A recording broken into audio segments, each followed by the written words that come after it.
Merhaba ve programımıza hoş geldin. Bugün 5 Ocak 2026, Pazartesi. Önümüzde futbolla dolu geçen bir hafta sonundan damıtılmış bir dizi kaynak var. Premier Lig'in 20. hafta maç özetleri ve bir de anlık skor uygulamasından alınmış, dünyanın dört bir yanını gösteren bir ekran görüntüsü. Bizim görevimiz de aslında oldukça net. Bu yoğun bilgi akışının içinden en çarpıcı anları, en büyük sürprizleri ve tabii ki en kilit performansları senin için ayıklamak. Yani bu pazartesi sabahında futbol dünyasının şöyle genel bir fotoğrafını çekmek istiyoruz. Çok doğru bir özet ve o fotoğrafa şöyle biraz daha yakından bakınca bu haftanın ana temaları da hemen göze çarpıyor zaten. Şampiyonluk yarışında hani zirvenin el değiştirmesine neden olabilecek sarsıntılar yaşadık. Son saniyede gelen gollerle kaderlerin nasıl değiştiğine tanık olduk ve belki de en heyecan vericisi bazı genç yeteneklerin adeta sahneye fırlayıp gelecek benim dediği inanılmaz bireysel performanslar izledik. Yani menü oldukça zengindi. O zaman hiç vakit kaybetmeden bu zengin menünün detaylarına inelim. İşe en tepeden zirve yarışından başlayalım diyorum.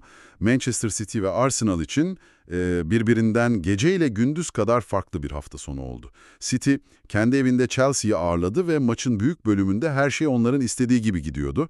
Renders'ın o sert şutuyla 1-0 öne geçtiler. Haaland'ın bir topu direkten döndü. Maç böyle bitecek. City 3 puanı cebine koyacak diye düşünülüyordu. Şampiyonluk yarışlarının en kritik anlarından birine dönüştü. Maçın 90 plus 4. dakikasındayız. Son ataklar. Malo Gusto sağ kanatta topla buluşuyor. Rakibine harika bir çalım atıp son çizgiye iniyor ve topu içeri çeviriyor. O karambolde Enzo Fernandez bir şekilde dokunuyor ve topu ağlarda. Skor 1-1. Etihad Stadyumunda tam bir buz duşu etkisi. Bu sadece kaybedilen 2 puan değil. Değil, kesinlikle değil. Çok daha fazlası. Aynen öyle. Bu aynı zamanda ciddi bir psikolojik darbe. Peki sence bu bir anlık konsantrasyon kaybı mı yoksa City'nin savunmasında sezon başından beri ara ara gördüğümüz bir çatlağın derinleşmesi mi? Çünkü bu sezon ilk defa son dakikalarda böyle puan kaybetmiyorlar. Bence ikincisi daha ağır basıyor bu. Yani şöyle söyleyeyim, bu tekil bir olaydan ziyade bir örüntüye dönüşmeye başladı. Rakipler artık biliyor ki City'ye karşı maçın son saniyesine kadar oyunda kalırsan bir anlık bir boşluk yakalama ihtimalin var. Zaten kaynaklarımızdaki maç yayınında ekrana gelen canlı puan durumu da bu darbenin boyutunu gösteriyor. Bu sonuçla City 42 puanda kalırken Arsenal için 48 puana çıkma ve farkı açma fırsatı doğdu. Bu şampiyonluk DNA'sı olan bir takım için bile sindirmesi zor bir sonuç. City bu ağır darbeyi alırken dediğin gibi Arsenal'a adeta gün doğdu ama önlerinde hiç de kolay olmayan bir Bournemouth deplasmanı vardı ve maç tam bir kabus gibi başladı onlar için. Stoperleri Gabriel'in kaleciye verdiği geri pas o kadar kısaydı ki araya giren Evanilson topu ağlara göndermekte hiç zorlanmadı.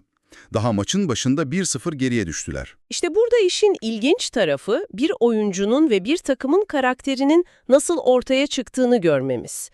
Gabriel yaptığı o büyük hatadan sadece 5 dakika sonra bir kornerde yükselip kafayı vuruyor ve skoru 1-1'e getirerek hatasını anında telafi ediyor. Bu "ben yıkılmadım" mesajıydı resmen.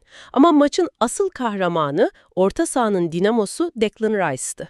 Kariyerindeki 296. Premier Lig maçına çıkan Rice ilk defa bir maçta 2 gol birden attı. Bu sadece bir istatistik değil mi? Rice'ın rolünün ne kadar değiştiğini de gösteriyor sanki. Kesinlikle. Bu basit bir istatistikten çok daha fazlası. Rice'ın artık sadece bir defansif kalkan, bir top kapma makinesi olmaktan çıkıp Arsenal'ın hücum tehditlerinden birine nasıl dönüştüğünü gösteriyor. Özellikle attığı ikinci gol tam bir sanat eseriydi. Ceza sahası yayının hemen önünde, etrafında 3 rakip varken topu alıp o kalabalığın arasından adeta iğne deliğinden geçirir gibi köşeye yolladı. Bu taktiksel esneklik, şampiyonluk yarışında rakiplerin çözmesi gereken yepyeni bir denklem yaratıyor.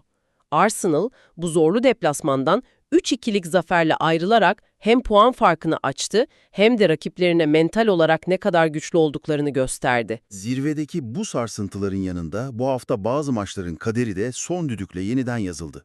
Fulham ve Liverpool arasındaki mücadele herhalde bu durumun en akıl almaz örneğiydi. Maç zaten sürekli VAR incelemeleriyle durmuş, gergin bir havada ilerliyordu. Fulham tartışmalı bir pozisyon sonrası Wilson ile öne geçti. Liverpool önce Wirtz ile beraberliği yakaladı. Ardından 88. dakikada Gakpo'nun golüyle 2-1 öne geçerek maçı kazandığını sandı. Sandılar, evet. Ama futbolun güzelliği ve acımasızlığı da burada işte. Maç bitti, 3 puan cepte diye düşünürken kronometreler 90+7'yi gösteriyordu. Ceza sahası dışına seken bir topa Harrison Reed gelişine öyle bir vurdu ki topun ağlara gidişini kaleci sadece izleyebildi. Mükemmel bir golle skor 2-2 oldu. Saniyeler önce zafer şarkıları söyleyen Liverpool tribünleri ve oyuncuları o an tam bir şok ve hayal kırıklığı yaşadı. Bu, son saniyelerin bir takımı nasıl cennetten alıp cehenneme götürebileceğinin en canlı kanıtıydı. Klopp'un kenardaki halini hayal edebiliyorum. Bu tür bir gol bir sonraki maça taşınan bir hayalet gibi olabilir takımın üzerinde. Yani psikolojik olarak toparlanması çok zordur. Kesinlikle. Bir de benzer bir dram farklı bir perdede Aston Villa maçında yaşandı. Orada da maçın seyrini tamamen değiştiren bir son dakika golü vardı ama bu kez ilk yarının sonunda geldi. Nottingham Forest karşısında ilk yarı golsüz bitecek derken 45+2'de Oli Watkins sahneye çıktı ve spikerin deyişiyle takımına adeta bir hayat öpücüğü veren mükemmel bir gol attı. O hayat öpücüğü tabiri çok yerinde. Çünkü o gol sadece skoru değiştirmekle kalmadı. Soyunma odasına giderken tüm momentumu Villa'ya geçirdi. Aynen öyle. O gol ikinci yarıdaki oyunun da habercisiydi aslında. Ama maçın en akılda kalıcı, en dramatik anı sanırım Nottingham Forest kalecisi John Victor'un yaşadığı büyük talihsizlikti.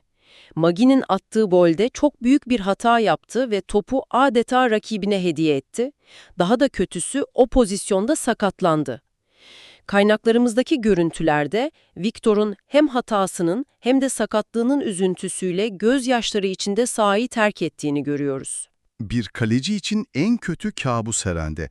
Hem takımını yakan bir hata yapıyorsun, hem de o pozisyonda sakatlanıp çaresizce sahayı terk etmek zorunda kalıyorsun. Gerçekten çok üzücü, çok insani bir andı. Sporun sadece zaferlerden ibaret olmadığını hatırlatan anlardan biri. Çok doğru.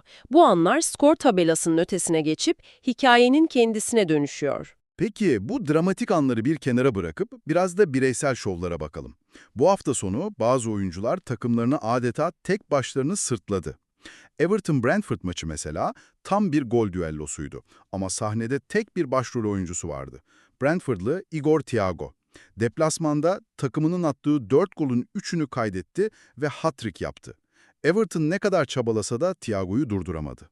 Thiago'nun performansı gerçekten etkileyiciydi. Ama bence haftanın asıl hikayesi, futbolun o romantik tarafını bize hatırlatan olay Wolverhampton'da yazıldı.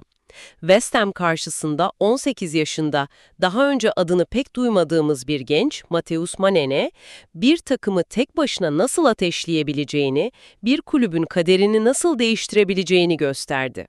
Çocuğun istatistikleri inanılmaz. Takımının attığı 3 golün 3'ünde de doğrudan payı var. Bir asist yaptı, bir penaltı kazandırdı ve son olarak da harika bir golle performansını taçlandırdı. Ve işin en ilginç tarafı ne biliyor musun? Bu galibiyet haftalardır kazanamayan Wolverhampton'ın bu sezondaki ilk 3 puanıydı. Düşünsene, tecrübeli oyuncuların, teknik direktörün yapamadığını 18 yaşında bir çocuk sahaya çıkıp yapıyor. Maçı anlatan spikerin onun için kullandığı "bu çocuğun önü açık, takıma kan getirdi, can getirdi" ifadeleri durumu mükemmel özetliyor. Bu durum akla şu soruyu getiriyor. Bazen takımların ihtiyacı olan şey milyonlarca dolarlık yıldız transferleri, karmaşık taktikler değil de her şeyden habersiz, sadece futbol oynamak isteyen, üzerinde baskı hissetmeyen böyle korkusuz bir genç mi? Çok yerinde bir soru. Bazen soyunma odasındaki o ağır havayı dağıtacak, hiyerarşiyi umursamayan, sadece yeteneğiyle ve enerjisiyle konuşan birine ihtiyaç duyarsınız. Mane, o enerjinin ne kadar bulaşıcı ve ne kadar dönüştürücü olabileceğini kanıtladı. Bu performans sadece bir maçlık bir parlamadan öte, Wolverhampton için belki de sezonun geri kalanının bir dönüm noktası olabilir. Zirvedeki bu ateşli mücadele ve Mane gibi parlayan yıldızlar bir yana, orta sıralarda da inanılmaz hikayeler vardı bu hafta. Hızlıca haftanın diğer önemli sonuçlarına da bir göz atalım istersen. Kesinlikle. Mesela Leeds United'la Manchester United arasındaki maç özellikle ikinci yarısı müthiş tempolu bir mücadeleye sahne oldu ve 1-1 bitti.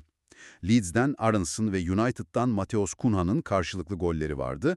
Hatta Cunha maçın sonunda bir de direğe takılarak galibiyeti kaçıran isim oldu. Bir başka dikkat çekici sonuç da Tottenham'dan geldi. Kendi evlerinde Sunderland ile 1-1 berabere kalarak yine önemli puanlar kaybettiler. Özellikle ikinci yarıda Sunderland çok daha istekli ve etkili taraftı. Broby'nin bitirdiği baştan sona harika bir takım organizasyonuyla beraberliği kurtardılar. Tottenham için kaçan galibiyetin özeti ise 90+5'te Palhinha'nın 6 pasın içinden kaçırdığı o inanılmaz kafa vuruşuydu. Bu onlar için sezonun hikayesi olmaya başladı sanki.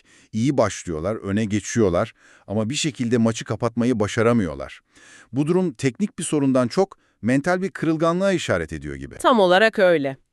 Diğer maçlara baktığımızda Newcastle United, Bruno Guimaraes'in liderliğinde Crystal Palace'ı 2-0'la rahat geçti. Oradaki ilginç detay, ikinci golün bir savunma oyuncusu olan Markalal'dan gelmesiydi. Haftanın en rahatlayan takımı ise şüphesiz Brighton'dı. Burnley'i 2-0 yenerek ligdeki tam 6 maçlık galibiyet hasretine son verdiler. O maçta da kaderi belirleyen ince bir an vardı. Ferdi Kadıoğlu'nun çizgiden çıkardığı ve gol çizgisi teknolojisiyle teyit edilen o top. Belki o top içeri girse Brighton'ın o hasreti bir hafta daha sürecekti. Futboldaki o ince çizgiyi gösteren anlardan biriydi.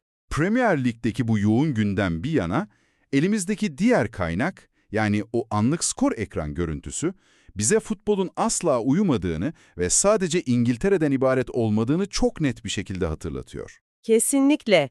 O görüntüye bakınca futbolun ne kadar küresel ve durmak bilmeyen bir tutku olduğunu anlıyorsun. Aynı gün, yani bugün 5 Ocak Pazartesi günü, bir yanda Afrika Uluslar Kupası'nda Mısır ve Nijerya gibi kıta devleri playoff'larda ölüm kalım maçlarına çıkıyor, diğer yanda Türkiye'de Galatasaray ve Trabzonspor arasında bir Süper Kupa finali heyecanı yaşanacak. İspanya'da Real Sociedad ve Atletico Madrid gibi iki önemli takım kozlarını paylaşmış. Ve işin en büyüleyici tarafı da bu, değil mi? Sadece manşetlerdeki maçlar değil.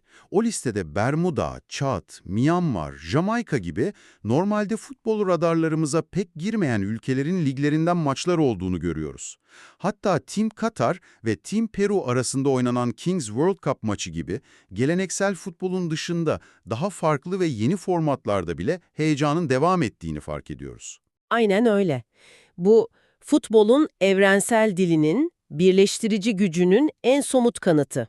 İster 100.000 kişilik bir stadyumda, ister birkaç yüz kişinin izlediği mütevazı bir sahada olsun, top bir kez dönmeye başladığında aynı tutku, aynı heyecan, aynı drama yaşanıyor. Bu spor, Arjantin'den Zimbabwe'ye kadar uzanan, durmaksızın devam eden küresel bir ritüel adeta. O zaman toparlayacak olursak, Premier Lig'de zirve yarışının iyice kızıştığı, Arsenal'ın City'nin beklenmedik puan kaybıyla önemli bir avantaj yakaladığı, son dakika golleriyle nefeslerin tutulduğu ve en önemlisi 18 yaşındaki Mateus Mane gibi genç bir yıldızın doğuşuna tanıklık ettiğimiz dolu dolu bir haftayı geride bıraktık. Analizlerin yanında bazen kimsenin beklemediği bir anda sahneye çıkan gençler veya son saniyede kaleye giden bir şut tüm sezonun hikayesini baştan yazabiliyor. Bu öngörülemezlik, bu oyunu bu kadar güzel yapan şeyin ta kendisi. Bu noktadan hareketle sana üzerinde düşüneceğim bir soru bırakalım o zaman. Bu hafta sonu 18 yaşındaki Mateus Mane'nin Wolverhampton adına tek başına bir maçı nasıl değiştirdiğini, takıma nasıl yeni bir ruh getirdiğini gördük. Bu durum sana şunu düşündürüyor, kendi tuttuğun takımda bir sonraki beklenmedik kahraman kim olabilir? Bu kişi her zaman milyonlarca dolara transfer edilen bir yıldız mı olmak zorunda, yoksa belki de altyapıdan gelen ve sadece o ilk gerçek şansı bekleyen genç bir yetenek mi?